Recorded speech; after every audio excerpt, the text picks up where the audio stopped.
Assalamualaikum warahmatullahi wabarakatuh. My name is Afifah Nurul, and in this video I am going to talk about the theory of Marxist criticism.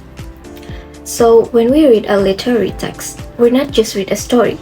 We sometimes get a glimpse of cultural and societal differences. So what is that society like? Do the rich have all the control? Or is it more egalitarian? In order to understand the various facets of society or social class, we first need to examine the theory of Marxist criticism.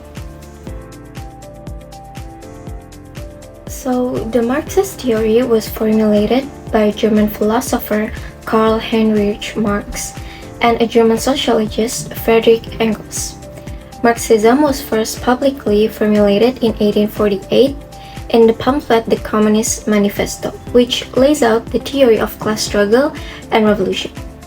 So, what is actually Marxism is? In the book Critical Theory Today by Louis Tyson, it says that for Marxism, getting and keeping economic power is the motive behind all social and political activities, including education, philosophy, religion, government, art, science, technology, media, and so on. Thus, economic is the base on which the superstructure of social, political, ideological realities is built. So basically, society is shaped by the force of production. Whoever controlled the means of production in a society controlled the society, which automatically it is the owners of the means of production who enjoy economic and political power, not the workers. Then we came to the definition that Marxism posits that the struggle between social class, specifically between the bourgeoisie or capitalists, those who control the world's natural, economic, and human resources, and the proletariat or workers, which the majority of the global population who live in substandard conditions and perform the manual labor, defines economic relations in a capitalist economy and will inevitably lead to a communist revolution. Next, we are gonna talk about the role of ideology.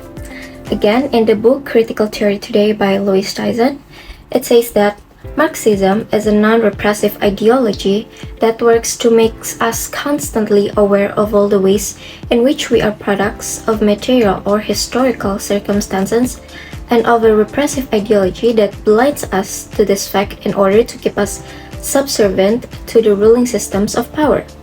The most successful ideologies are not recognized as ideologies, but are thought to be natural ways of seeing the world by the people who subscribe to them.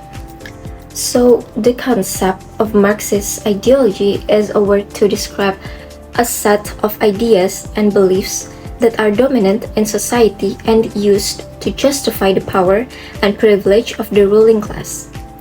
The view of Marxist ideology is shared by many feminists who argue that it is patriarchal ideology that maintains the dominant role of men in a society. According to radical feminists, one way to achieve this is to convince women that patriarchy is natural or normal. This is very similar to the Marxist concept of false consciousness. And last is about Marxist and literature. In the Critical Theory Today by Louis Tyson, for Marxism, literature does not exist in some timeless, aesthetic realm as an object to be passively contemplated. It is a product of the socio-economic and hence ideological conditions of the time and place in which it was written, whether or not the author intended it so. Because human beings are themselves product of their socio-economic and ideological environment, it is assumed that the authors cannot help but create works that embody ideology in some form. In literary criticism, Marxists argue that the work of a writer is shaped by the social institutions and discourse prevailing at that time. Marxist criticism places literary works within the context of class and assumptions about class. The premise of the Marxist critique is that literature can be seen as ideological and can be analyzed in terms of the base or superstructure model. In other words, literary works can present consciously or unconsciously the contradictions inherent in the seemingly neutral or impartial superstructure of society and its oppressive material base. Marxist literary theory involves the critique of making these contradictions explicit and analyzing them. The fact that literature grows out and reflects real material or historical conditions creates at least two possibilities of interest in Marx critics. The literary work might tend to reinforce in the reader the ideologies it embodies, or it might invite the reader to criticize ideologies it represents. Or many texts do both. And it is not merely the content of literary work, the action or the theme, that carries ideology, but the form as well, or as most Marxists would argue, the form primarily.